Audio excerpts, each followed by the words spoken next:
এই মুহূর্তে এক্সক্লুসিভ চিত্র কিন্তু আমরা তুলে ধরছি। মুখ্যমন্ত্রী মমতা বন্দ্যোপাধ্যায় কিন্তু বলেছিলেন দখলদারি, অবৈধ দখলদারি উচ্ছেদ অভিযানের কথা, আর তারপর থেকেই কিন্তু রাজ্য জুড়ে অভিযান চালু হয়ে গেছে, হকার উচ্ছেদ অভিযান। এদিনই কিন্তু নাগের বাজার চত্বরে এক অন্য ভিন্ন রকম ছবি কিন্তু ধরা পড়ল। আর সকাল থেকেই আমাদের নিউজ 24x7 টিভির প্রতিনিধিরা কিন্তু সেখানে আছে এবং তারা কিন্তু সরাসরি যেই ছবিটা আমাদের দেখাচ্ছে সেই ছবিও কিন্তু আমাদের দেখাবো। তার আগে উচ্ছেদ অভিযান দক্ষিণ দমদম পৌরসভার নাগের বাজার থানা কিন্তু সেখানে রয়েছে এবং সকাল থেকেই যশোর রোড নাগের বাজার মোড় থেকে শ্যামনগর পর্যন্ত কিন্তু ইতিমধ্যেই ফুটপাতের দখলদারির কাজ শুরু হয়ে গেছে। বুলডোজারও কিন্তু সেখানে প্রয়োগ করা হয়েছে এবং কি ছবি, আমাদের প্রতিনিধি মোনালিসা কিন্তু সেখানে রয়েছে। আমি বলবো মোনালিসাকে একবার সেই চিত্র কিন্তু তুলে ধরতে, কি ছবি দেখা যাচ্ছে সেই দক্ষিণ দমদম পৌরসভার পুরো এলাকায় কিরকম ছবি, সেই ছবি কিন্তু আমি মোনালিসাকে দেখাতে বলবো। মোনালিসা, সকাল থেকে কিন্তু দক্ষিণ দমদম পৌরসভায় আমরা কিন্তু দেখতে পাচ্ছি দক্ষিণ দমদম পৌরসভার নাগের বাজারে কিন্তু ইতিমধ্যেই পুলিশের ধরপাকড় শুরু হয়ে গেছে, উচ্ছেদ অভিযান কিন্তু শুরু হয়ে গেছে।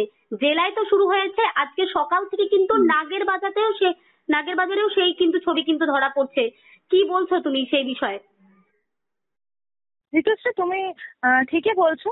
আর নাগের বাজার থানার তরফ থেকে এবং সাউথ দমদম মিউনিসিপ্যালিটি একেবারে নাগের বাজার মোড়ের একেবারে পাশে আজ সকাল 8টা থেকে কিন্তু হকার উচ্ছেদ শুরু করে দিয়েছে। বেশ কিছুদিন আগে কিন্তু মুখ্যমন্ত্রী নির্দেশ দিয়েছেন যে ফুটপাত থেকে হকার উচ্ছেদ করতে হবে এবং যারা প্লাস্টিক, লাল কালো প্লাস্টিক পেতে যারা রাস্তায় ফুটপাতে হকারি করেন তাদেরকে তুলতে হবে এবং তাদেরকে ব্যবস্থা করে দেবে। কিন্তু সেই চিত্র বেশ কিছুদিন আগে সাউথ দমদম মিউনিসিপ্যালিটির সামনে যারা হকাররা বসে সেই চিত্র একেবারে অন্যরকম ছিল। তারা কিন্তু আমাদের নিউজ চ্যানেলে আমরা তুলে ধরেছিলাম, তারা যে প্রোটেস্ট করছে, যে তাদেরকে বলেছে উচ্ছেদ করে দেবে এবং তাদেরকে যে পুনরায় যে তাদের পেটে লাথি হচ্ছে এবং তাদের অন্য কোনো ব্যবস্থা করা হচ্ছে না, সেখানে কিন্তু মিউনিসিপ্যালিটি কোনো রকম কোনো খেয়াল রাখবে না, সেটা তাদেরকে পরিষ্কার করে জানিয়ে দেওয়া হয়েছে। তারা কোথায়, মানে তারা যে এত দীর্ঘ বছর ধরে যে সেখানে ব্যবসা করে আসছে, তাদের বিশাল একটা ক্ষতি হচ্ছে। সেখানে পৌরসভা কি বলেছিল যে আগে ওদের ব্যবস্থা করে দেবে, সেখানে এখন কি বলছে তারা? মুখ্যমন্ত্রী যেমনটা বলেছিল যে তাদেরকে ব্যবস্থা করে দেওয়া হবে, কিন্তু মিউনিসিপ্যালিটির রুটটা একেবারেই আলাদা। মিউনিসিপ্যালিটি থেকে বলে দেওয়া হয়েছে যে আমরা সেই ব্যাপারে কোনো রকম কিছু জানি না এবং তাই জন্য কিছুদিন আগে নাগের বাজার যে হকার্স ইউনিয়নের পক্ষ থেকে একটি মিছিলের আয়োজন করা হয়, তারা প্রত্যেকটা হকার সেখানে উপস্থিত হয়েছিলেন, সেই চিত্র আমরা তুলে ধরেছি এবং তারা মিউনিসিপ্যালিটিতে চেয়ারম্যানের কাছে ডেপুটেশন জমা দিয়েছিল।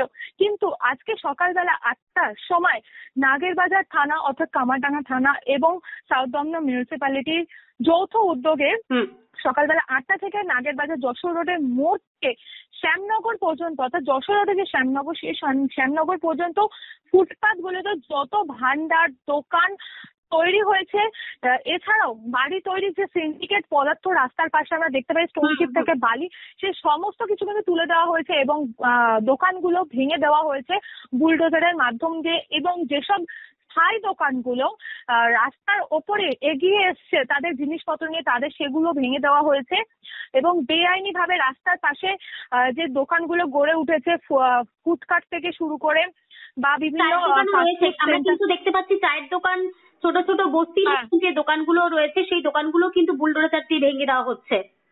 হ্যাঁ, তুমি ঠিকই বলছো।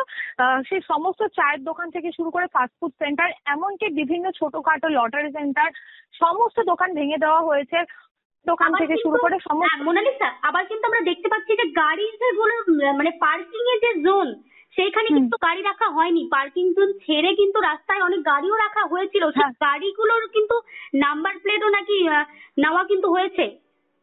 হ্যাঁ, কি বলছো? হ্যাঁ, এছাড়াও যে ফুটপাত তুলে দেওয়ার পাশাপাশি এছাড়াও যে বেআইনি ভাবে গাড়িগুলো রাস্তার পাশে যে 4 চাকা টেম্পো হোক বা ট্রাক হোক যেগুলোকে দাঁড় করানো ছিল, সেখানে কিন্তু সেই নাগের বাজার থানার ট্রাফিকের যারা কর্মীরা রয়েছেন তারা কিন্তু সেখানে যায় এবং গাড়ির নাম্বার গুলো নিয়ে তারা আইনি ভাবে তাদের কাছে তাদেরকে ফাইন নেয় এবং তাদেরকে গাড়িতে কেস দেয়। তাদের পুরোপুরি সেটা অনলাইনের মাধ্যমে তারা এটা আইনিভাবে করে থাকে। এটা নাগেরবাজার থানার পক্ষ থেকে আজকে সেটা করা হয়েছে। এছাড়াও যে দোকানগুলো আছে সেগুলোতে উচ্ছেদ করা হয়েছে। এখন এটাই জানার যে পরবর্তীতে আর কোথায় কোথায় উচ্ছেদ করা হবে, কারণ প্রত্যেকটা মানুষ একই কথা বলছে যে তারা কিভাবে তারা সংসার চালাবে এবং তাদের যে পেটের আঁচি পড়লো, যে এর জন্য সরকার কি আমাদের দায়িত্ব নেবে, এই সমস্ত কিছুই কিন্তু নজর রাখতে হবে। পরবর্তী আর কোথায় কোথায় ভাঙা হচ্ছে এবং এরপর আবার সে একইভাবে যে জিনিসগুলো আবার গজায় নাকি, আবার সে দোকানপাট বসে নাকি, সেই সমস্ত কিছুর দিকে কিন্তু নজর রাখতে হবে প্রশাসনকে। ঋতুশ্রী। একদমই ঠিক আছে মোনালিসা, আর আমরা সেই দিকেও নজর রাখবো। আর প্রত্যেক মুহূর্তের আপডেট, আমরা প্রত্যেকটা সময়ের মুহূর্তের আপডেট কিন্তু আমরা নিউজ 24/7 টিভির পর্দায় দেখিয়ে চলেছি। এরপর পদক্ষেপ কি নেয় পৌরসভা কিংবা জেলা প্রশাসন, কি পদক্ষেপ নিতে পারে বা কি পদক্ষেপ নিতে চলেছে, তার দিকেও কিন্তু আমাদের নজর থাকবে।